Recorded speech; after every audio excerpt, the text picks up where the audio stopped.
Hey guys, LevelCap here, and right now as this video posts, we are about 15 hours away from the launch of Battlefield 4, at least for the people living in the US and other parts of the world. I'm sorry for the people who have weird release dates and aren't getting the game till the 31st. There are some weird ways around it. I'm not advocating these ways, but if you're willing to take a few risks, there are certain things you can do. I would suggest checking Reddit if you are curious. Now that being said, I have some more Flood Zone gameplay for you. I flew a lot of Little Bird during Flood Zone, and I go on a pretty ridiculous kill streak here. You're going to see me just fly a lot, get hit by a lot of stingers, and manage to recover from it. I have KYR Speedy in the passenger seat. He was repping me the whole time and firing RPGs at guys on rooftops, actually getting some good kills while he was at it. Now, as we're on the verge of the latest and potentially greatest Battlefield game ever made, I find myself in sort of a reminiscing mood. I want to look back on the previous titles and sort of the history of the Battlefield franchise, as I consider it to be a pretty rich history. Now, the first Battlefield game, Battlefield 1942, came out in the year 2002 before anybody had any idea who DICE was, and it came out for PC only, so that's where you kind of get this stigma of it being sort of a PC elitist community.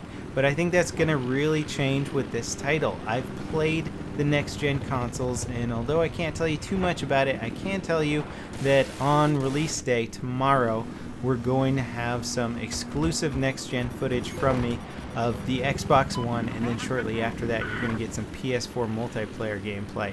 And I can tell you from playing it, even though I pretty much suck on consoles because I'm not very good with controller, that visually speaking and server-wise speaking, the game is very, very similar to the PC launch. You get the 64 players, you're going to get nice high frame rates, the graphics are still really good.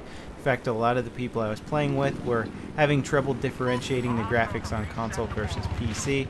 Now I've got kind of a finely tuned eye for that, and I can say that the visuals on PC are better, but that's not to say that the visuals on console are not bad. They're incredibly good. And this is a huge deal for the Battlefield community and the future development of Battlefield, because we no longer have that wedge separating the PC community from the console community. And I've always hated that aspect of the Battlefield games, is the whole PC elitist mentality, and that's become kind of a stigma of the Battlefield series. Is if you play on console, you're going to get PC elitists telling you that the game is not as good on console, and unfortunately, in many ways, objectively speaking, it just wasn't as good. You couldn't play as many players, the graphics weren't as good, all this stuff, and finally we're getting rid of those restrictions on the console. You now get those 64 players, you now get the high frame rate, and the game modes are going to be virtually identical between console and PC. So that is just such a great thing to have finally achieved with the Battlefield games, because they've been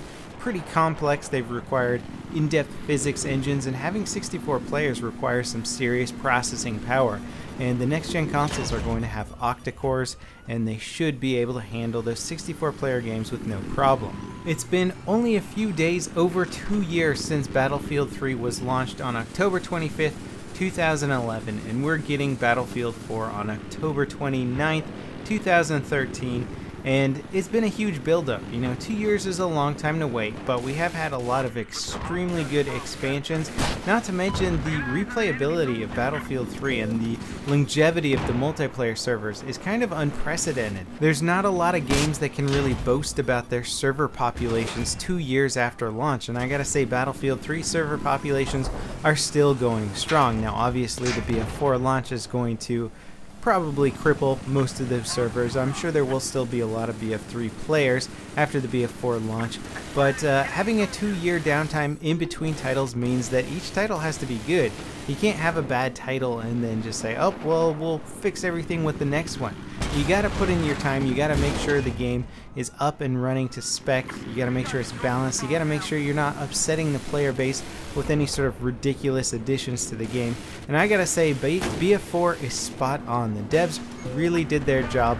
The bugs seem to be very well ironed out from the demo that I was playing, and the weapon balance, the way that the game plays out, seems to be similar enough to the previous title, but with enough new additions to keep it fresh and interesting. Now the point I mentioned before in my first flood zone video, which I'm going to have to reiterate in this video because it's such an important point, is the map design has simply just become so much better. Not only have the Levolution events added that extra little bit of interestingness to fights and changing up the map, but simply the map design and the visuals seem to have had a lot more time put into them and balanced. It looks like the devs have actually played these maps a lot prior to launch to make sure that they flow right.